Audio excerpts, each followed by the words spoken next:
ஒரு குளத்தில் ஒரு குட்டி மீனுக்கு நீரை பார்க்க வேண்டும் என்ற ஆசை. அம்மா, நாம் வாழ தண்ணீர் மிக அவசியம் என்று சொல்கிறாய். அந்த தண்ணீர் எங்கே இருக்கிறது, எனக்கு காட்டு என கேட்டது. உடனே தாய் மீன் இதுதான் தண்ணீர் என்று தண்ணீரை காட்டியது. குட்டி மீனுக்கு ஒன்றும் புரியவில்லை.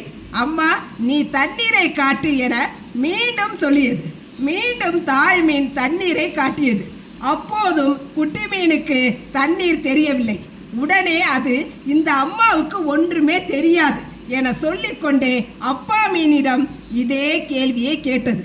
அப்பாவும் அதே மாதிரி தண்ணீரை காட்ட அப்பாவுக்கும் ஒன்று தெரியாது என தீர்மானித்து விட்டது. பிறகு உறவினர்களிடம் போய் இதே கேள்வியை கேட்டது. எல்லோரும் ஒரே பதிலையே சொன்னார்கள்.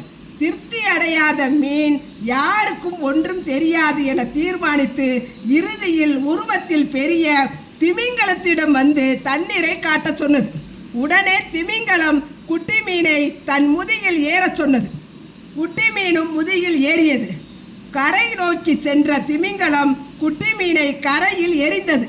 குட்டி மீன் தண்ணீர் இல்லாமல் துடிதுடித்து உயிருக்கு போராடியது. அப்போது திமிங்கலம் இதுதான் தண்ணீர் என்று தண்ணீரை காட்டி மீண்டும் குட்டி மீனை தண்ணீரில் போட்டது. அப்போதுதான் குட்டி மீனுக்கு தண்ணீர் தண்ணீராக தெரிந்தது.